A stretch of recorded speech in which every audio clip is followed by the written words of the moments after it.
ಪ್ರಹ್ಲಾದನ ಮೊಮ್ಮಗ. ಬಾಣಾಸುರ ಭಗವಾನ್ ಶಂಕರನನ್ನು ಕುರಿತು ತಪಸ್ಸನ್ನು ಮಾಡ್ತಾರೆ. ತಪಸ್ಸನ್ನು ಮಾಡಿದಾಗ ಭಗವಾನ್ ಶಂಕರರು ಬಾಣಾಸುರನಿಗೆ ಪ್ರತ್ಯಕ್ಷ ಆಗಿ ಹೇಳ್ತಾ ಇದ್ದಾರೆ, ಹೇ ಬಾಣಾಸುರ, ನೀನು ನನ್ನನ್ನು ಕುರಿತು ತಪಸ್ಸು ಮಾಡಿದೀಯ. ನಿನಗೆ ಬಾಣಾಸುರ, ನಿನಗೆ ಯಾವ ವರ ಬೇಕೇಳು, ಅದನ್ನು ನಾನು ನಿನಗೆ ಕೊಡ್ತೀನಿ ಅಂತ ಭಗವಾನ್ ಶಂಕರರು ಹೇಳಿದಾಗ ಬಾಣಾಸುರ ಕೇಳ್ತಾ ಇದ್ದಾನೆ, ಹೇ ದೇವಾದಿದೇವ, ಹೇ ಮಹಾದೇವ,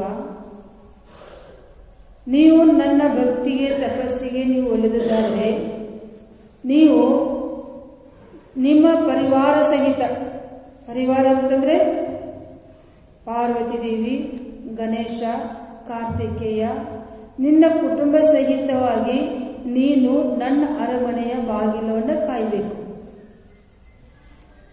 ನೋಡಿ, ಬಾಣಾಸುರ ಕೇಳ್ಕೊಳ್ತಾ ಇದ್ದಾನೆ.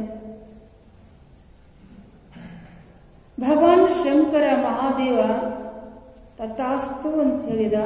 ಅದೇ ಪ್ರಕಾರವಾಗಿ ತನ್ನ ಭಕ್ತನಿಗೆ ಮಾತು ಕೊಟ್ಟಂತೆ ಭಗವಾನ್ ಶಂಕರ,